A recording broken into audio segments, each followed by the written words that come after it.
Et bonjour à tous, bonjour à toutes, bienvenue dans ce nouveau numéro d'Avantinissa. Comme chaque semaine, on est très content de vous accueillir dans cette émission pour parler entièrement de l'actualité de l'OGC Nice, des résultats du mercato et un peu de, on va dire, de vengeance et de redressage de tort, puisque j'ai le plaisir de retrouver mon fauteuil d'animateur et c'est le moment de faire payer un peu à la traîtrise qui a eu lieu en mon absence pendant que je profitais simplement de vacances. Je parle bien sûr sur les traces de Tokyo Hotel à Berlin. Je parle bien sûr de la... Je sais que j'ai passé 2 jours de vacances à essayer de communiquer avec les gens en disant Shrai, qui est le seul morceau de Tokyo Hotel que je connais. Bon bref, voilà. C'est un Tokyo Hotel, quoi. Ouais. Si madame écoute cette émission, Tokyo Hotel, la rêve, c'est pour elle, hein, c'est clairement pas pour moi. Bref, changement de sujet fourbe, un peu comme vos propos sur Casper Dolberg, sur lesquels on va revenir. Mais voilà, inutile de les présenter, ils se sont déjà présentés, puis vous les avez bien en tête depuis le temps, qui me font le plaisir d'être fidèles à cette émission. J'entends bien sûr Brice. Salut Brice. Salut. Et Cédric Badagous, le légendaire adjoint de Pep Galtier, le Pep de la Rocha. Comment ça va, Cédric? Bah écoute, ça va très bien.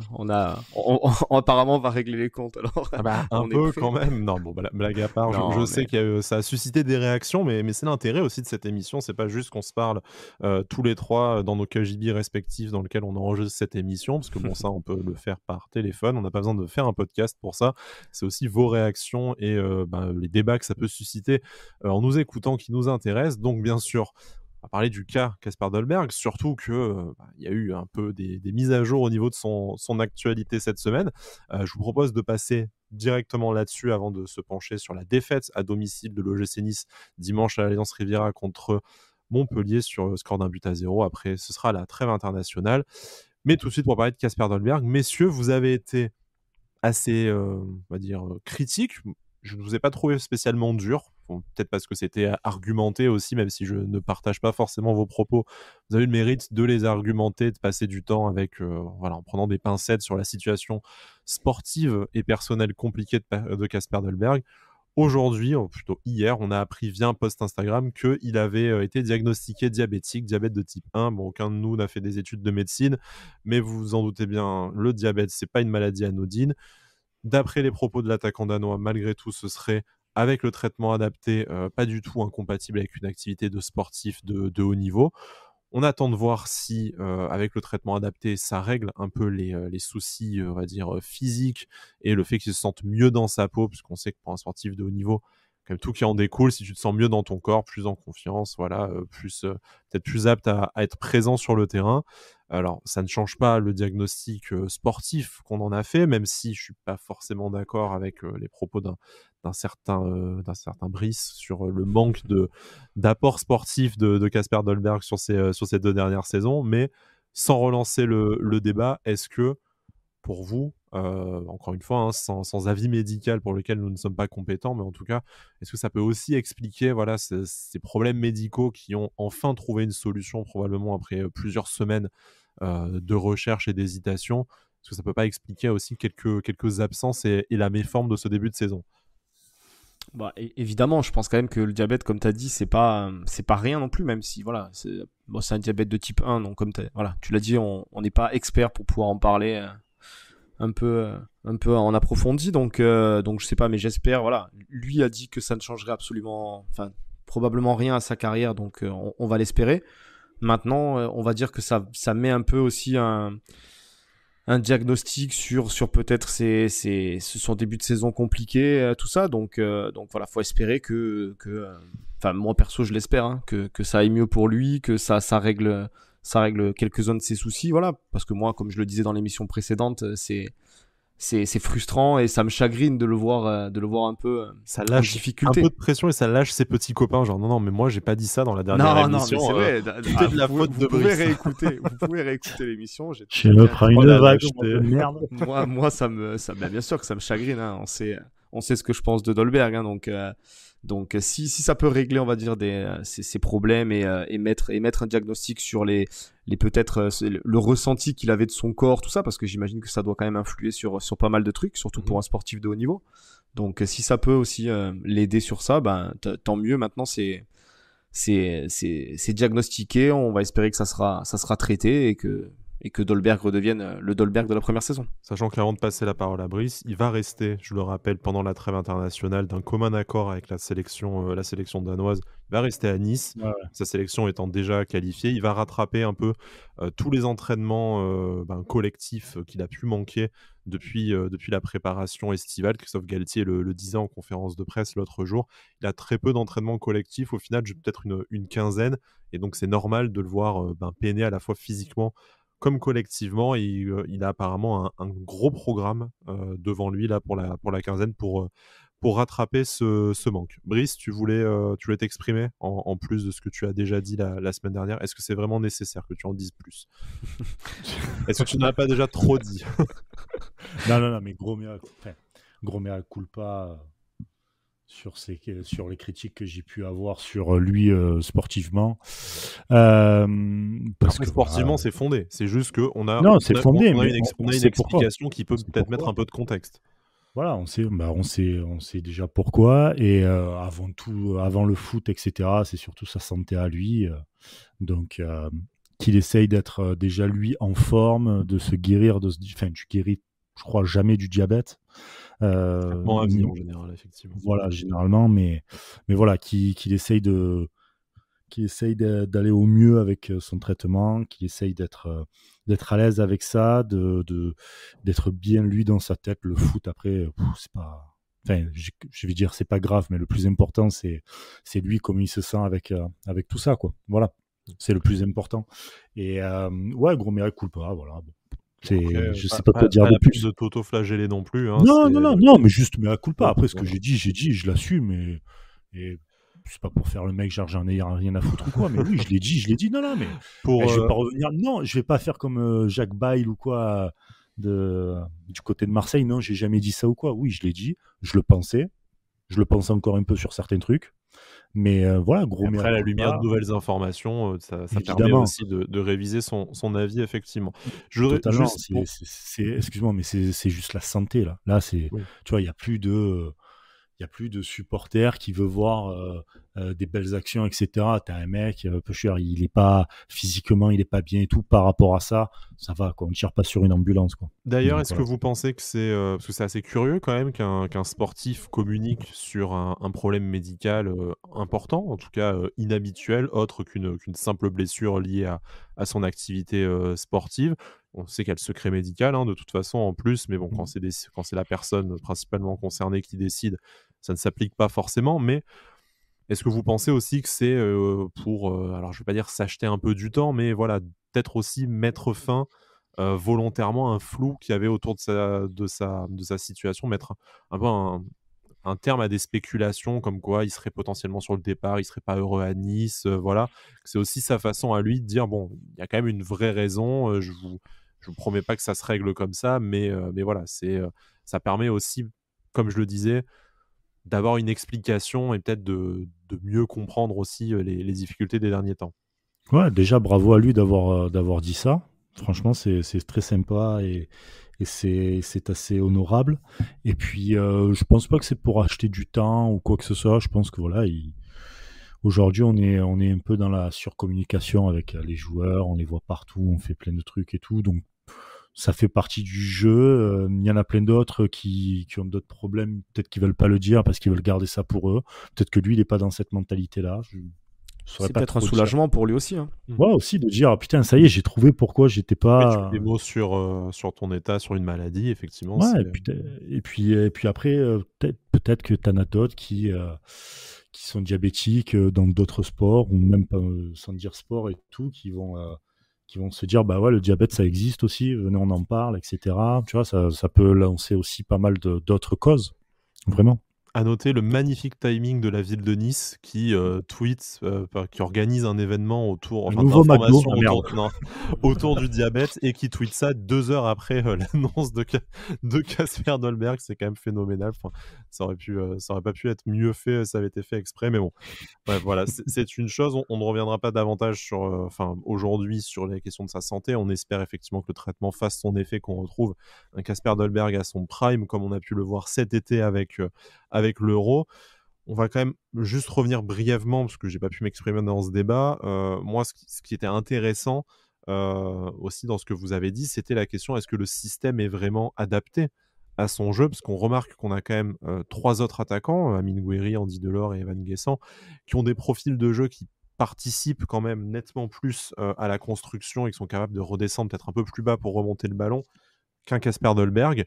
Est-ce que c'est pas ça aussi l'absence d'ailier? Et ça, je pense qu'on en parlera aussi dans notre débrief du match de Montpellier.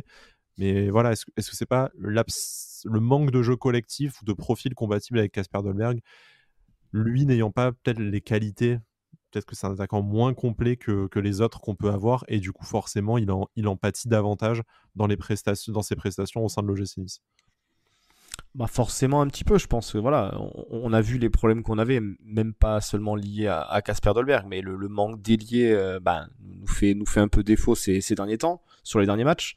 Donc après forcément que voilà, Dolberg c'est un attaquant de surface, on le sait, hein, c'est pas quelqu'un qui va descendre au milieu du terrain, récupérer le ballon et dribbler 6 défenseurs pour aller marquer. Donc il a besoin de présence devant, de ballon, de tout ça. Donc je pense quand même qu'il devait y avoir, comme on l'a dit, quelques soucis physiques aussi. Je pense pas qu'il devait se sentir à 100%, donc ça doit être quand même assez compliqué pour un sportif de haut niveau avec tout ce qui est demandé, hein, au niveau des entraînements la semaine, tout ça. Donc je pense que ça a dû aussi beaucoup y jouer. Maintenant voilà, il faut que les ailiers reviennent, il faut que aussi lui se remette en pleine forme et fort dans sa tête, hein, parce que voilà, c'est quelqu'un qui est capable de tellement de choses tellement énormes, quoi. Donc, c'est bien pour ça qu'on le critiquait. Bien sûr, c'est de la frustration aussi, hein, donc voilà. Mais je pense quand même que dans le système peut largement lui convenir beaucoup plus que des 4-3 qu'on a par exemple vu les années précédentes. Donc je pense qu'avec pas mal de joueurs autour, avec lui qui reviendra en forme, je pense que ça va peut-être revenir naturellement aussi, le fait qu'il ait des ballons, qu'il se sente mieux et qu'il puisse marquer des buts, tout simplement. C'est tout ce que l'on souhaite en tout cas. Brice, est-ce que tu as encore quelque chose à ajouter pour ta défense ou Ah non. Je plaisante naturellement. Mais... Bon, si vous je vais le défoncer dans le match contre Montpellier. Oh, putain. Il a rien foutu, le mec. Le mec a rien compris. C'est gratuit. Si vous voulez bien, messieurs, on va passer à ce match face à Montpellier. C'était l'occasion pour l'OGC Nice de s'emparer seul d'une confortable deuxième place. Et comme souvent dans l'ADN de l'OGC Nice, quand il y a un cap à franchir ou un match décisif, on se prend les pieds dans le tapis. Malheureusement, pas de deuxième place. Une défaite, un but à 0 sur un but de Florent Mollet en toute fin de partie pour Montpellier. Une troisième place, malgré tout, au classement, conservé à la faveur de la différence de but. 23 points en 13 matchs. Je pense un bilan pour lequel on aurait signé au mois d'août après ce match catastrophique, en tout cas chiant à mourir face à Reims en inauguration de la saison. La trêve internationale qui va permettre à l'OGC de travailler peut-être les quelques carences qu'on a vues face à Montpellier. Mais j'aimerais d'abord avoir votre premier sentiment sur ce résultat. Je pense que dommage, c'est ça qui est un peu rageant, de se dire que tu avais la possibilité, après une semaine et une série de bons résultats acquis vraiment souvent en toute fin de match. Et là, peut-être le match le plus facile de la série, c'est celui que tu pommes. En fait, voilà, comme tu as dit, c'est dommage, hein, clairement. Je veux dire, alors bien sûr qu'on est troisième, au niveau comptable, on est relativement satisfait pour l'instant de ce qu'on fait. Mais voilà, tu joues un match à domicile face à un Montpellier qui est pas transcendant cette saison. Première victoire à l'extérieur pour Montpellier d'ailleurs, pour la voilà. statistique. Ouais. Donc où il manquait probablement leur meilleur joueur, Savanier, qui était suspendu. Il y avait la deuxième place et surtout un écart comptable qui était à faire possiblement, quoi. Tu pouvais mettre le cinquième à 6 ou 7 points. Donc c'est tout ça qui fait que tu te dis putain, c'est dommage. Et après voilà, on va parler du match évidemment, hein. Je veux dire le nombre d'actions, donc voilà. Dominer n'est pas gagné, hein, pour reprendre un vieux proverbe, mais là ça a été clairement le cas, hein. Je veux dire, t'as été au-dessus des débats, mais quand t'arrives pas à marquer de but dans le football, voilà, c'est compliqué et tu peux te faire punir à tout moment. C'est ce qui s'est passé. Brice, moi je trouve pas ça dommage, parce qu'en fait t'as pas voulu jouer pour le gagner ce match-là. J'ai l'impression il y avait trop de carences à jouer un peu en un coup ça jouait bien, après ça jouait plus. Il y avait des énormes creux.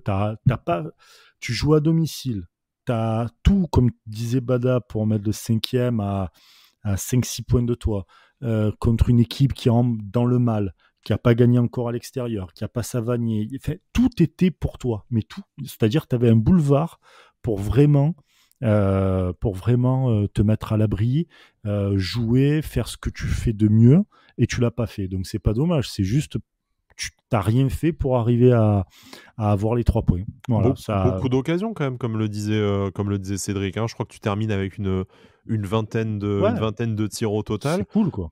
C'est cool, mais t'en mets pas un, je veux bien. Hein. Non, mais... Tu sais, des fois, t'as des gars, ouais, il y a 10 tirs cadrés, ouais, 0 but. Ah, mais on s'en fout, en fait, tu vois. Ouais, on a tous connu ce genre de match à FIFA, je pense, effectivement. Voilà, c'est ça. Tu vois, c'est ça. Et derrière, tu vas te faire le match super scripté, ça ressemble un peu à ça, au final. Ça, des matchs à 31 tirs, dont 22 cadrés, et tu perds 2-0 sur FM, ça, c'est magnifique, ça. Mais voilà, mais t'as rien fait, en fait, pour tuer ce match-là, en fait. Contre une équipe plus faible par rapport au niveau de Nice, hein, bien plus faible et tout, t'as rien fait.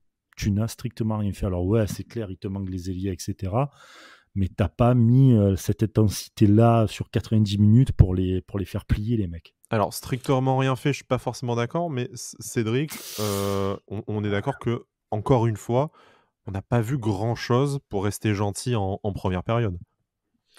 Bah ouais, on s'est même posé la question en tribune si presque c'était pas volontaire en fait de faire ça, d'endormir un peu le rythme. On n'a pas les jambes pour jouer 90 minutes, donc il faut non, jouer mais la même deuxième pas, période. Que ce soit vraiment presque une stratégie, parce que ça me paraît surréaliste en fait de faire tout le temps des premières mi-temps où t'es à moitié endormi, où vraiment, on s'est fait chier pendant 45 minutes, hein, il faut l'avouer.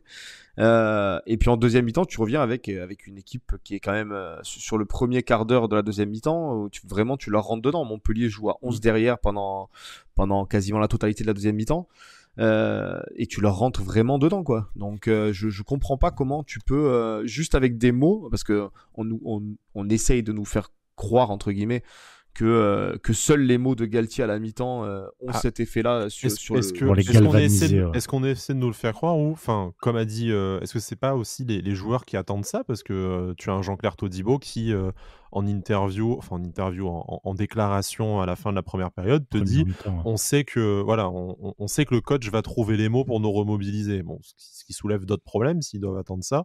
Peut-être que la causerie d'avant-match de Galtier n'est pas top, mais bon, et toi, tu penses que c'est une stratégie que tu démarres sur un faux rythme pour essayer d'endormir l'adversaire? Du coup, tu t'endors toi-même, tu te fais un peu une auto-rondoudou, quoi. Donc c'est, non, mais c'est ça, mais le problème, c'est que t'as une auto-rondoudou, quoi. Je voulais absolument placer ça. Non, mais je veux dire, ça devient quand même tellement récurrent cette saison. Je veux dire, tu fais le calcul du nombre de matchs où vraiment sur 90 minutes on a été entre guillemets irréprochable. Il y en a pas énormément cette saison, quoi. Par contre, des matchs où tu peux dire que t'as 45 minutes mauvaises et 45 minutes où t'as un tout autre visage, il commence à y en avoir pas mal, quoi. À peu près tous. Donc ouais, donc j'ai du mal à croire quand même que les joueurs n'arrivent pas à se dire si vraiment c'est pas une stratégie et que c'est vraiment eux qui sont comme ça involontairement ou inconsciemment.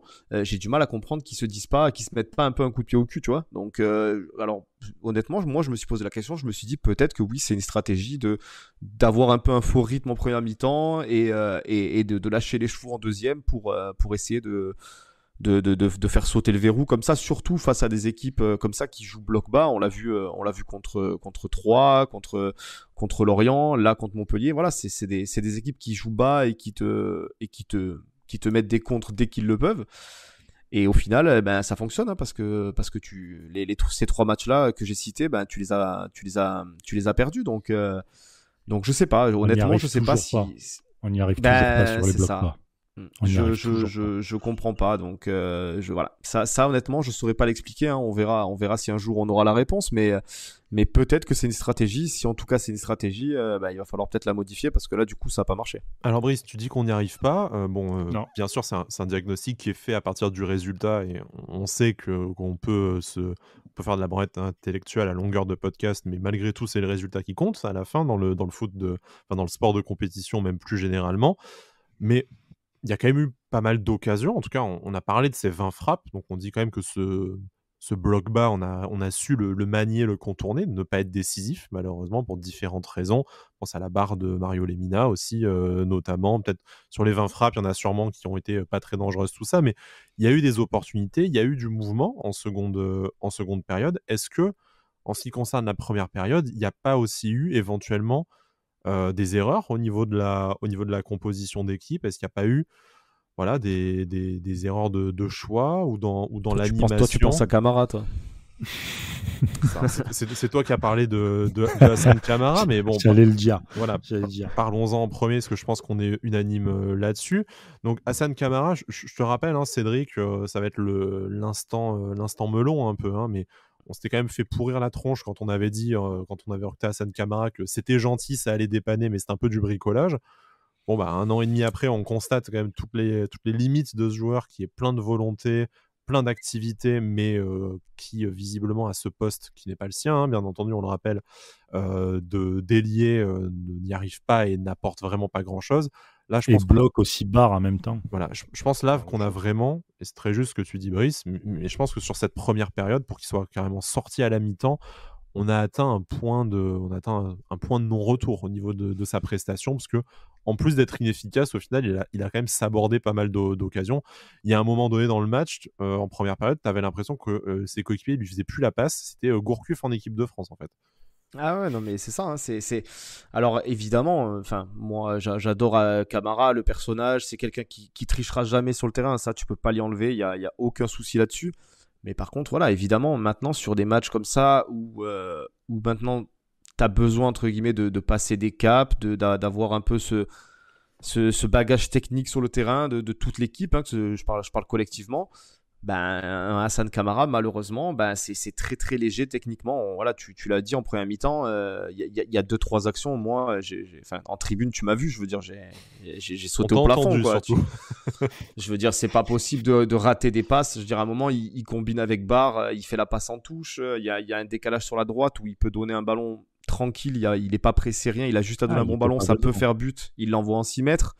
Je veux dire, c'est quand même des erreurs techniques relativement lourdes qui, pour moi, sont pas liées forcément au poste. Je veux dire, le mec ne joue pas non plus gardien. Tu vois ce que je veux dire? Il est quand même sur son côté gauche. Il a juste à s'appliquer un minimum parce que ça reste un footballeur. Je veux dire, c'est un contrôle, une passe qu'on parle là.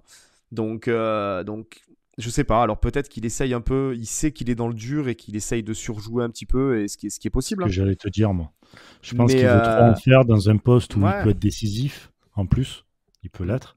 Et je pense qu'il veut trop en faire peut-être. Et comme il donne beaucoup, voilà. Et puis aussi, voilà, il donne énormément. Peut-être qu'arrivé en bout de course, il est un peu à bout de souffle et il fait peut-être pas forcément le bon geste ou la bonne passe. Mais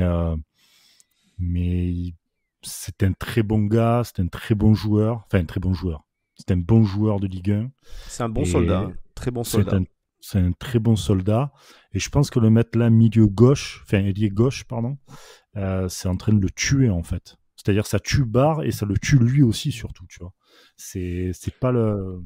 Je sais pas pourquoi on n'a pas mis un d'entrée de jeu. Le pire dans l'histoire, c'est que je pense que n'importe quel supporter aujourd'hui, tu dirais que Melvin Barr est blessé ou suspendu et tu dois avoir Hassan Camara au poste de latéral gauche pendant 2 matchs, tu te dirais...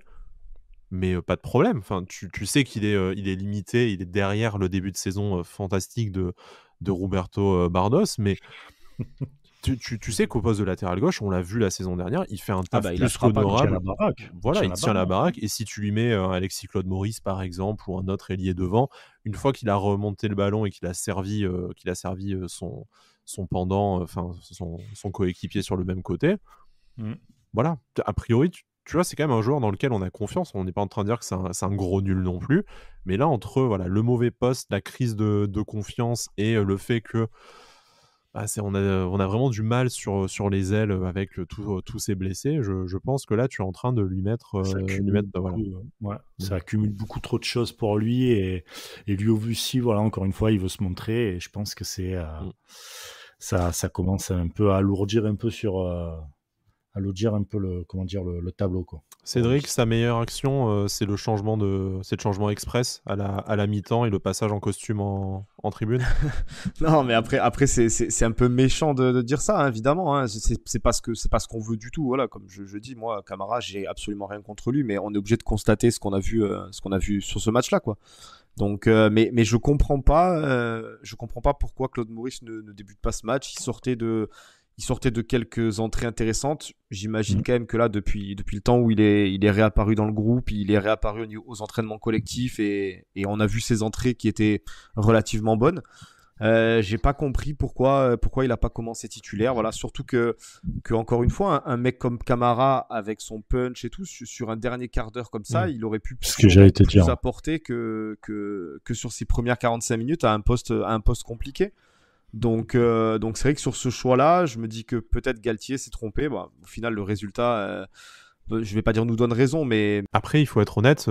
À mon humble avis, l'entrée d'Alexis Claude Maurice, elle est quand même dégueulasse. Donc forcément, sur les derniers matchs, ça aurait été plus logique de le faire jouer titulaire.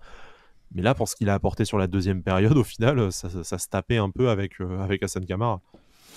Ouais, bah après c'est compliqué, hein, clairement. Mais Claude Maurice, oui, il fait pas une bonne rentrée. Hein. On le voit. Enfin. Que de mauvais choix en fait. Le problème il est là, c'est que tu vois à la fin il essaye de tenter une frappe impossible. C'est aussi un peu le problème de cette équipe, tu as l'impression, comme on est souvent dans cette réaction, dans le fait de tout donner en deuxième mi-temps et tout, et ben des fois on force et on est dans la précipitation en fait. Et ça a été clairement ça sur la fin, surtout à partir du but montpelliérain. On s'est totalement précipité sur certaines actions qu'on aurait peut-être dû jouer plus patiemment, tout ça. Donc bon, voilà. Mais Claude Maurice, je te rejoins. Claude Maurice, sur ce coup-là, il fait une très mauvaise rentrée. Ouais. Bon, et sans blâmer Alexis Claude Maurice, parce qu'il y a d'autres joueurs qui ont forcé. On va parler après de Andy Delors, de Amine Gouiri. Enfin voilà, il y en a plein comme ça qui ont eu un jeu un peu stéréotypé. Brice, pour terminer, éventuellement sur Hassan Camara, enfin du coup sur le choix de titulariser Hassan Camara plutôt qu'Alexis Claude Maurice. Ouais, je comprends pas non plus. Je pense que même si ACM il a pas les jambes pour faire les 90 minutes, tu peux le faire au moins jouer 60-70 minutes par exemple. Et derrière, voilà, comme disait Bada, sur le dernier quart d'heure, tu fais rentrer Camara qui a un sacré physique, un sacré cardio et qui aurait pu tuer cette équipe montpelliéraine de par son physique, rentrer un peu aller au contact et tout. Donc je comprends pas trop. Il y a aussi un autre à part de Hassan Camara où j'étais plutôt content de voir Thuram titulaire à la place de Rosario. Merci. Même pas besoin de lancer les sujets, nos esprits sont connectés. C'est beau. Quel professionnel. Vrai reconnaissent vrai. On appelle ça le talent aussi, tu sais, en toute modestie. C'est sûr que hashtag le boulard. Non, mais voilà. Thuram, j'étais très Non, mais Thuram, par contre, il fait une bête de match, hein, Thuram. Ouais, mais je pensais que il allait un peu plus monter, il allait plus casser les lignes comme il fait quand il rentre, tu vois. Je m'attendais vraiment à ce qu'il y ait ce lien avec l'attaque. Et on n'a pas forcément vu ça, en fait, tout le match. Bon, posons le problème différemment. Un autre choix fort, celui-là payant, là-dessus, je pense qu'on sera d'accord, de Christophe Galtier, c'est effectivement ce choix de faire jouer Khéphren Thuram plutôt que Pablo Rosario, qui lui est rentré ensuite en fin de match pour la dernière demi-heure. Mais l'intention, je pense, c'était de porter un peu plus de jeu vers l'avant, de combler justement ce déficit d'allant qu'on a sur les ailes avec Lucas Dacunia qui fait un excellent match par ailleurs, on y reviendra, et Hassan Camara pour qui ça a été plus compliqué. Maintenant, est-ce que Khéphren Thuram, aussi bon soit son match, est-ce que dans un milieu à deux, c'est pas aussi compliqué pour lui? Il n'y a pas des réglages à trop au niveau de son positionnement? Il peut pas jouer non plus complètement en numéro 10 pour apporter une solution permanente dans l'axe, sinon il laisse Mario Lemina tout seul face à un milieu de terrain qui est quand même pas non plus le moins bon milieu de terrain de Ligue 1, Montpellier, avec des joueurs comme Florent Mollet ou Jordan Ferry. Mais à la fois, si jamais il reste vraiment double pivot comme un Pablo Rosario, tu n'apportes rien et il a peut-être moins les qualités de récupérateur qu'un Pablo Rosario. Est-ce que pour vous, voilà, c'est pas une question de réglage, même si en l'occurrence, je trouve que ses prestations vont en s'améliorant, donc peut-être qu'il est en train de trouver ce positionnement assez équilibré.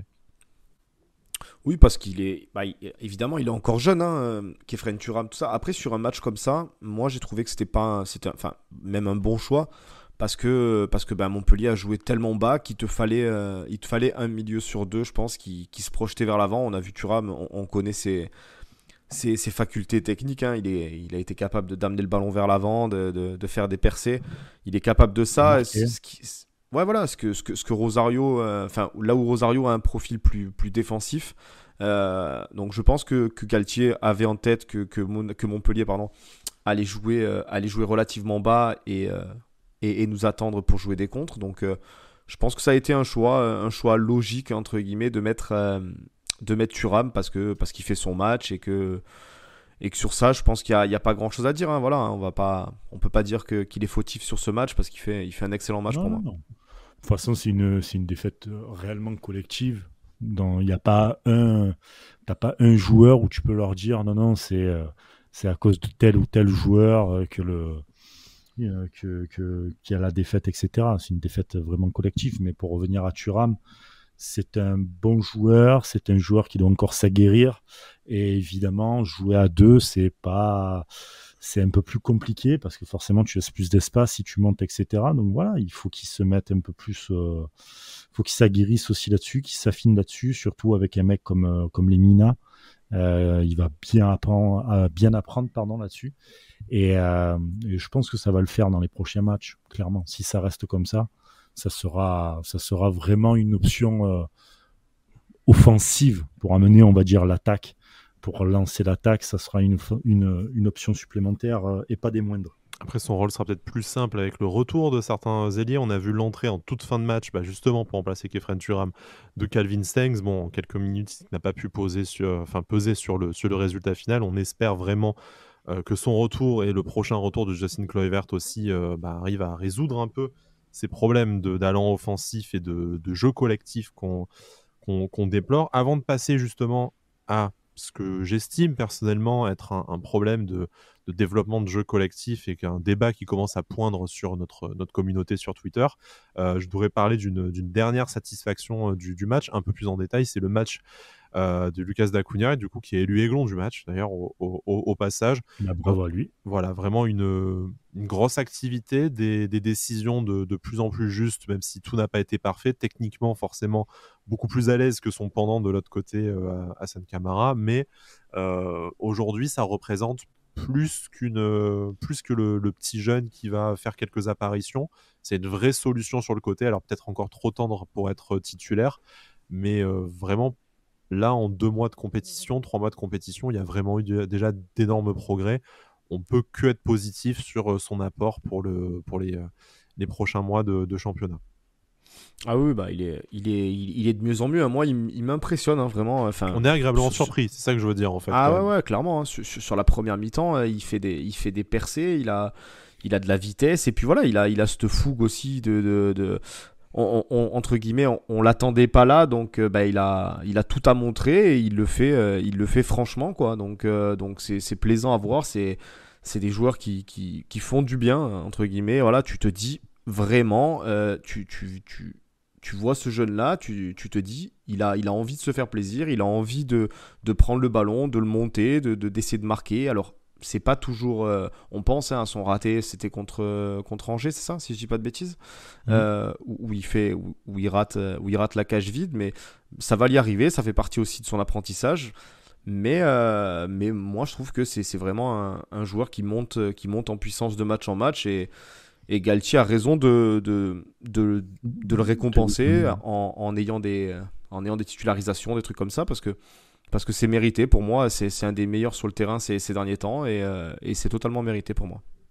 Totalement mérité et j'espère qu'il va continuer sur cette lancée parce que quand Stengs, Kluivert, etc. vont revenir, forcément, je pense qu'il se remettra sur le banc, mais c'est une superbe arme supplémentaire pour Galtier et même pour l'équipe d'avoir un gars comme Lucas Dacunia.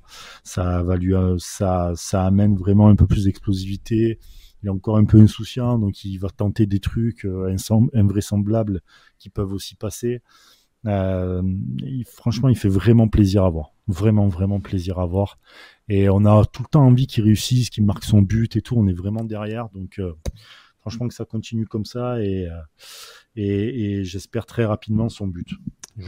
Il va en avoir un du temps de jeu entre les blessures de Justin Kluivert et de Calvin Stengs. C'est pas dit d'ailleurs qu'il retrouve le banc parce que autant Justin Kluivert avait montré quand même de très belles choses avant de se blesser. Calvin Stengs avait eu des bribes de matchs lumineuses, mais je pense que la concurrence est peut-être un peu plus ouverte après à voir. Boudaoui s'est blessé encore. Voilà, Boudaoui s'est blessé, j'allais y venir effectivement pour plusieurs semaines. Attal aussi, c'était le prochain sujet. Pour terminer, oh là là, ça va trop vite. C'est la fibre optique entre nos cerveaux. Oh là là là, Avanti Xavi quoi. Oh là là, c'est incroyable. C'était le prochain sujet pour terminer sur nos copies individuelles. Un excellent match de Youssef Attal qui s'est malheureusement terminé dès la 58e minute avec une nouvelle blessure du latéral algérien. Donc voilà, absent pour 3-4 semaines d'après Christophe Galtier. Bon, on vous passe la sortie de Belmadi qui a encore été énervé parce que 7 fois on l'a appelé, on l'a prévenu. Bon, le mec est jamais content. Je pense qu'il est investi d'une mission où il doit jamais lâcher le col de l'OGC Nice, tu vois. Il va trouver une raison à chaque fois. Il a dit quoi? Parce que j'ai même pas vu. Non, il a dit oui, cette fois ils m'ont appelé comme si j'allais douter ou que j'allais suspecter de me cacher quelque chose ou je sais pas quoi. Il dit bon bah mec, faudrait savoir. Oui, le mec est vénère de base quoi. Dis-nous ce que tu veux quoi. On te prévient, t'es pas content, on te prévient pas, t'es pas content. Bon, bref, voilà, c'est pas grave. Ça fait aussi partie du folklore du football, mais voilà. Il a une canne à préparer, on va dire qu'il est un peu. Il est un peu tendu, le man. Dommage. Il est un peu souvent tendu avec nous, quand même. Ouais, j'essaie de trouver des excuses. Voilà. Tout ça parce qu'il est Marseillais. On aimerait que tu sois aussi magnanime avec Kasper Dolberg, mais ce n'est pas le cas. Attends, il est même pas Marseillais. Il a joué à Marseille. Mais il est pas il est parisien en plus. Putain, il est parisien, Belmadi. Je crois qu'il est parisien. Il a joué au PSG dessus. Sky, tu l'as dit doucement, mais on l'a entendu. Quoi? T'as dit quoi? Attends. Non, je disais double sale race, le parisien qui donne son amour à l'OM. Quoi. Bah, ça marche dans l'autre sens aussi, je pense que le Lorik Sana du Maghreb. Ouais. Il est né à Champigny-sur-Marne, voilà. Tu vois, je savais que c'était à Paris. Voilà. Bref. Bon, assez parlé de ce vil personnage qui, on n'en doute pas, refera un peu l'actu de l'OGC Nice dans les prochaines semaines. Bon, malheureusement, voilà, on va faire un jingle Belmadi. Allez, c'est le défi. On va demander à nos collègues de Sports Content, de El Kedra, s'ils peuvent nous faire un petit mix de ces déclarations sur l'OGC Nice pour qu'on fasse un jingle. Blague à part, on est triste pour Youssef Attal qui était revenu de façon assez incroyable au niveau qu'on n'espérait plus le voir atteindre. Et là, aussi bien offensivement que défensivement. Effectivement, des gros progrès, même défensivement. Je pense là, c'était vraiment devenu un joueur complet. On espère que ce coup d'arrêt de 3-4 semaines, si c'est 3 semaines, ça va correspondre plus ou moins à la trêve et qu'on le revoit assez vite. Mais que le chemin est dur pour Youssef Attal. Voilà, encore touché. C'est définitivement peut-être compliqué pour lui le football de plus haut niveau, ou en tout cas compliqué pour lui d'assurer des saisons pleines. C'est surtout dans la tête que ça va être compliqué. T'as l'impression qu'il commence vraiment à être touché mentalement par ça. On l'avait vu dans des interviews, tout ça, où il dit vraiment qu'il en a un peu marre, tout ça. Donc voilà, on va pas revenir sur les échos, tout ça, ce qui est dit sur Youssef Attal. Et c'est déjà compliqué pour lui, je pense, cette période et tout ça. Mais il va falloir vraiment que mentalement il soit fort. Là, il était revenu. Galtier l'avait un petit peu piqué au vif aussi en le mettant sur le banc contre Lyon où il fait sa rentrée monstrueuse.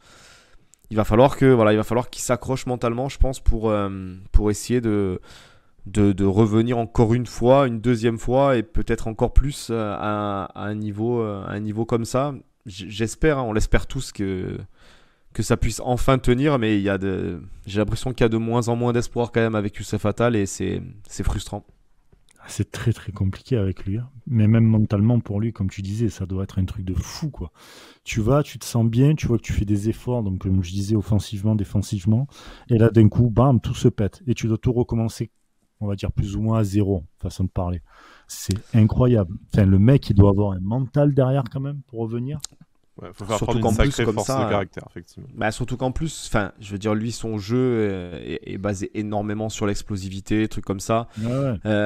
Quand tu te claques, des déchirures musculaires, des trucs comme ça, c'est vraiment, il faut vraiment prendre le temps pour pas que ça, d'attendre d'être à 100%, parce que tu peux pas faire revenir un Attal contre nature, j'ai envie de dire, c'est-à-dire qui joue pas sur son explosivité. C'est ce qu'on a vu pendant de longs mois et qu'on a détesté voir d'ailleurs. Ben exactement. Donc c'est voilà, c'est là où il va falloir qu'il soit costaud parce qu'il va falloir encore qu'il patiente, comme l'a dit Brice, qui prenne son mal en patience, qu'il revienne à 100% encore une fois. Ça, voilà. C'est vraiment frustrant pour ce type de joueur. Hein. C'est pareil, on peut parler de Boudaoui juste après, mais c'est des joueurs qui frustrent énormément parce qu'ils sont capables de tellement de choses. Voilà, on peut revenir aussi sur ce qu'on disait pour Dolberg, c'est différent, mais c'est des joueurs qui frustrent parce qu'ils sont capables de faire chavirer un stade et au moment où tu peux espérer quelque chose d'eux et voilà, ça repart en sucette. Donc c'est vraiment frustrant. C'est pas le même sentiment qu'avec Issane Sako qui est blessé depuis 3 mois et dont tout le monde a oublié l'existence, par exemple.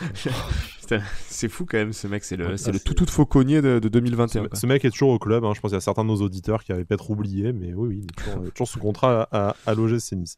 Je savais plus, tu vois. Tu vois, voilà. même dans cette émission. Pour revenir sur Boudaoui et sur Attal, il y a aussi peut-être un truc, c'est que peut-être inconsciemment, ils vont jouer un peu avec le frein dans les prochains mois parce qu'il y a la CAN qui se prépare et peut-être qu'ils veulent, enfin pas peut-être, mais je pense qu'ils veulent y aller, c'est un peu logique, tu vois. Et peut-être pour pas se blesser sur des terrains en hiver, des terrains sur certains clubs, sur certains stades, on va dire, où c'est champ de bataille, etc. Et tout, peut-être qu'ils vont mettre aussi le pied sur le frein. Donc peut-être qu'on les verra pas non plus à leur meilleur, sachant qu'ils se blessent souvent, tu vois. Peut-être pas à leur meilleur niveau. On va voir pas du tout, presque au mois de décembre, peut-être. Ouais, ou peut-être, tu vois. Donc, et au mois de février, parce qu'après on sait aussi que les retours de Cannes à Nice, ça a parfois été compliqué. Mais on verra tout ça. L'avantage quand même cette saison, c'est qu'on a aussi l'effectif pour pallier ce genre d'absence. Par contre, là où le bas blesse encore un peu, donc je dis pas ça non plus comme une critique, peut-être plus comme un constat, et en étant tout à fait optimiste à l'idée que ça évolue. La limite aussi actuellement de l'OGC Nice, c'est peut-être qu'on s'est beaucoup reposé sur des individualités. En tout cas, c'est beaucoup des individualités qui ont fait la différence sur ces dernières rencontres. On pense à Andy Delors, enfin au culot d'Andy Delors qui nous sauve face à Angers, hein, pour prendre le meilleur exemple et le plus récent.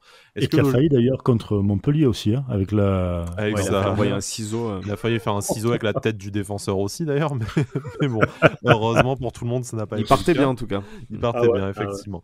Par contre, est-ce qu'aujourd'hui l'OGC Nice n'est pas tout simplement moins avancé que certains de ses concurrents à l'Europe? Je pense notamment au Stade Rennais par exemple, dans son jeu d'équipe, dans sa capacité de construction collective. Alors bien sûr, hein, entre le turnover, les blessures, la jeunesse de l'effectif, le changement d'entraîneur, il y a des tas de raisons, hein, ce n'est encore une fois pas une critique, mais est-ce que c'est pas le principal axe d'amélioration de l'OGC Nice aujourd'hui pour arriver à franchir ce cap et justement à gagner ces matchs qui peuvent te faire basculer dans une autre dimension?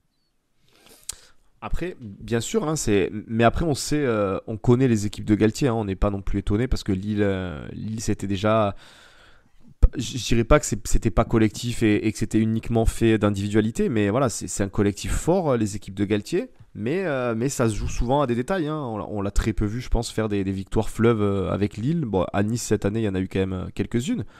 Mais voilà, ça se joue souvent sur des petits détails, comme il le dit lui-même, hein, une saison complète, ça se joue sur des détails. Donc ça, je suis pas plus étonné que ça. Maintenant, tu l'as dit, l'effectif a été pas mal renouvelé. Il y a un nouveau coach, il y a plein de données qui sont à prendre en compte. Donc je pense que voilà, il va falloir travailler ça toute la saison. Si par chance et par travail, on arrive à attraper une place européenne, on aura fait déjà une très très bonne première saison avec Galtier et il faudra s'appuyer dessus pour travailler ce qui n'a pas fonctionné, parce qu'il y a des choses qui ne fonctionnent pas cette saison, hein, il faut être honnête et tout, hein. Mais voilà, je pense qu'il faut espérer faire la meilleure saison possible.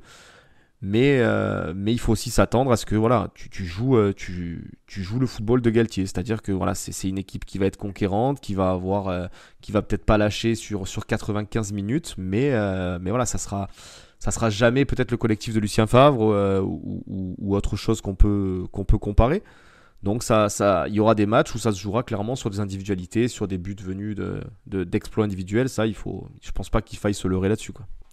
Ouais, je suis totalement d'accord avec toi là-dessus. Après, faut pas oublier un truc, c'est que les concurrents en Europe, les premiers concurrents de l'Europe, donc on va dire Lyon, Marseille et Monaco, ils sont quand même à la traîne aussi. À la traîne, pas tant que ça. Enfin, si tu regardes au classement, tu as Marseille qui a le même nombre de points que toi, Lyon qui est 4 points derrière, Monaco 5 points derrière. Enfin, ça peut aller très vite. Ça peut aller vite. On l'a vu d'ailleurs avec Rennes et même Montpellier qui revient à 4 points du coup à la faveur de ta défaite dans la confrontation directe. On est encore qu'en début de saison. Ouais, mais si tu regardes bien quand même dans la forme des équipes, quand tu les regardes jouer, Lyon, ils ont beaucoup de travail encore à faire, plus que Nice. Beaucoup plus que Nice quand même. Rennes, je pense que Rennes, c'est peut-être les seuls qui sont là tout de suite maintenant, pas intouchables, mais pour Nice, qui sont le plus avancés par rapport au travail que Nice doit faire. Il y a Lens Marseille, aussi, même si c'est pas forcément programmé pour aller au bout, collectivement, tu souffres aussi de la comparaison avec une équipe comme Lens. C'est vrai. Surtout que Lens, c'est la deuxième saison. L'année dernière, ils font une très belle saison, donc c'est vraiment une confirmation. Donc c'est ça aussi qui fait que... Ça, Lens, c'est vrai que Lens, je les ai oubliés là sur le coup. Vous avez bien fait, mais t'as Lens et Rennes. Mais derrière, Marseille, c'est très compliqué. Ça marque pas. Voilà, tu te fais chier quand tu regardes Marseille. Monaco, ça en ronronne, c'est cool, mais bon, c'est pas non plus extraordinaire, tu vois. Il y a aussi beaucoup de travail à faire de ce côté-là. Et il y a quand même quelques flops aussi dans leur équipe. Et Lyon, c'est pareil. Donc, si tu regardes, Nice est quand même dans la moyenne de ce qui se fait de bien, voire même de très bien. Il y a encore du travail, c'est du travail collectif. Tu le disais en début de podcast que Dolberg, il a fait même pas une dizaine d'entraînements collectifs. Il y a eu beaucoup de blessés, donc eux, c'est pareil pour les blessés, tu vois, les Kluivert, les Stengs et tout. Donc dès que l'effectif va commencer vraiment à prendre, qu'ils vont bien travailler tous ensemble, je pense que le travail qu'il y a à faire n'est pas non plus énorme pour l'OGC Nice pour réussir à ce petit step en plus pour pouvoir gagner ces matchs-là, quoi. Comme je disais, moi je suis plutôt optimiste pour ça, d'autant plus que tu es, malgré tout ce qu'on a cité, ces défaites face à des mal classés, les blessés, les points de pénalité également infligés par la Ligue, tu es quand même 3e. Hein. Moi je trouve ça dingue, t'imagines si les choses étaient un peu mieux goupillées, où est-ce qu'on serait aujourd'hui. Mais est-ce que voilà, c'est pas la défaite face à Montpellier, c'est pas aussi collectivement qu'on a perdu ce match.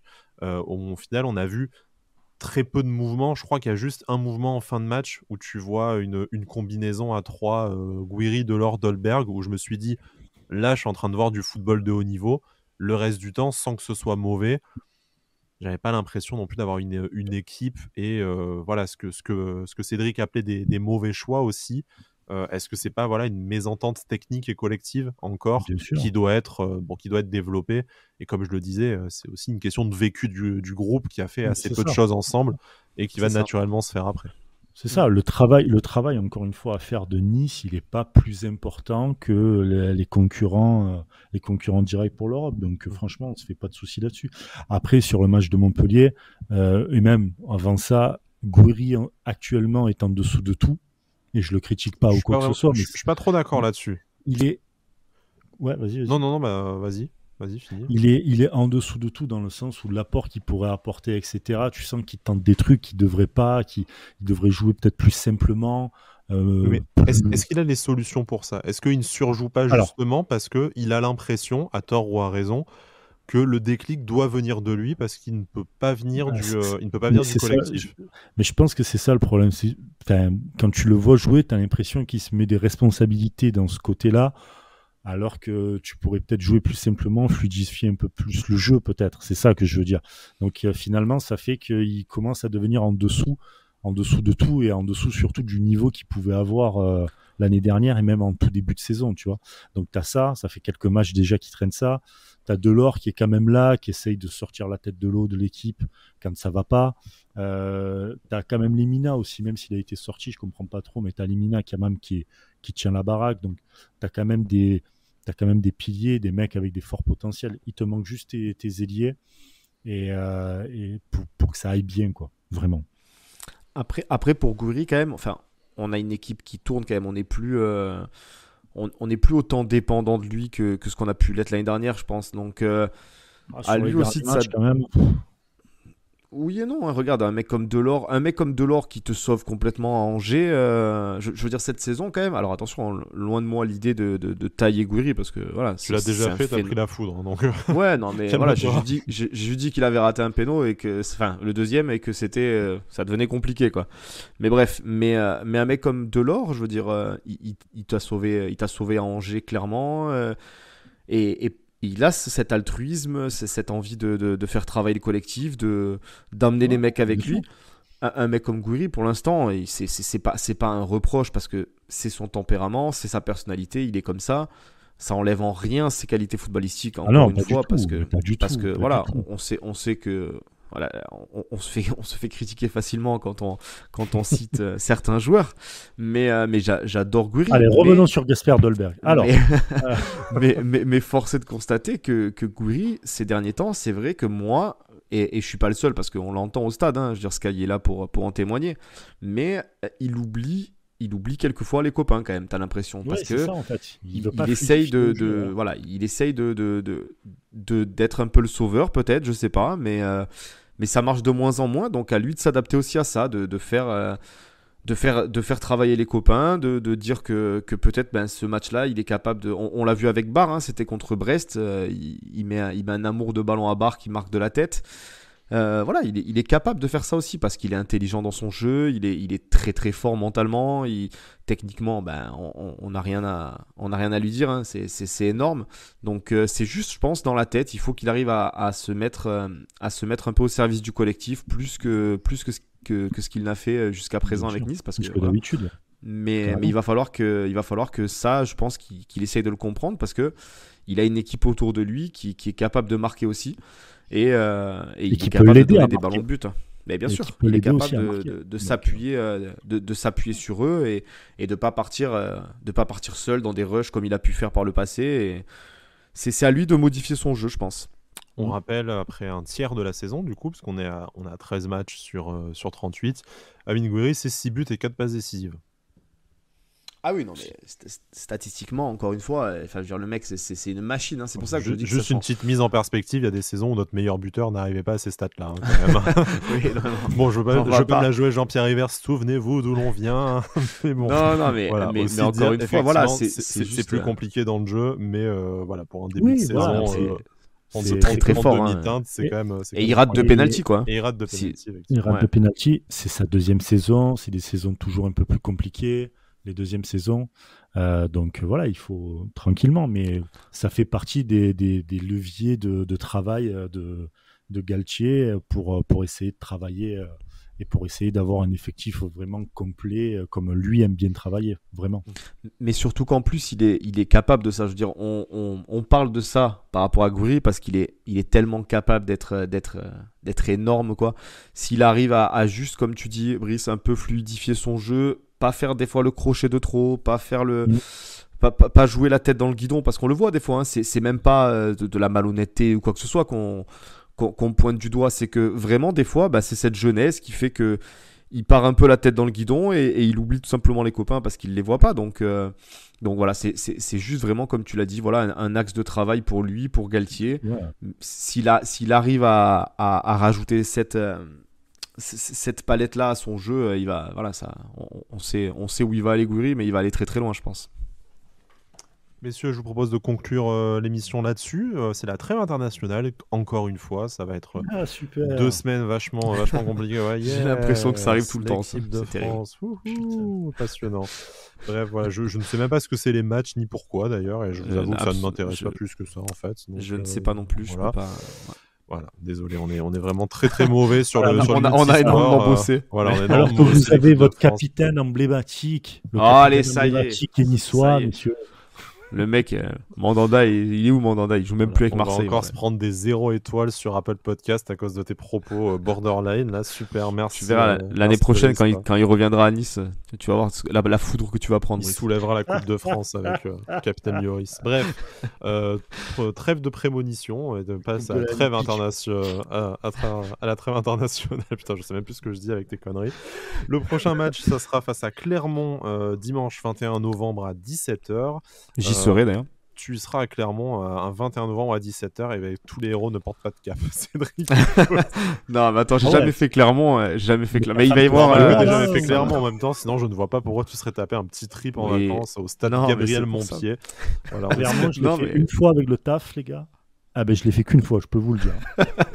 Je l'ai fait qu'une fois avec le taf et voilà quoi. Tu me ramènes un bonhomme Michelin ou un truc comme ça, parce que je ne vois pas. Ouais, t'inquiète. Non mais il va y avoir une belle mobilisation des Niçois, je pense, ça clairement. Ouais, voilà. N'hésitez pas à réserver vos doudounes pour le déplacement à Clermont du coup le 21 novembre à 17h. Pas de stade, les gars. On reviendra juste après pour le débrief du match. Le prochain match à domicile, ça sera le dernier match du mois de novembre également. La réception de Metz le samedi 27 à 21h. Bon, d'ici là, on espère faire un maximum de points, parce qu'après, il y a quand même une affiche de Ligue 1, la rencontre face au Paris Saint-Germain au Parc, qui va très très vite arriver. Mais voilà, on va profiter de la trêve pour bien bosser, nous, à nos différents projets et activités sérieuses et professionnelles, c'est-à-dire pas Ventinissa. Et les joueurs aussi, donc Casper Dolberg, pour revenir le plus en forme et effacer rapidement cette défaite face à Montpellier. Merci, messieurs, de m'avoir accompagné dans cette émission. Ce fut un plaisir, comme toujours. Vous avez été très bons, très pertinents, sauf un. Et maintenant, je vous laisse débattre. je vous laisse choisir. On parle de toi.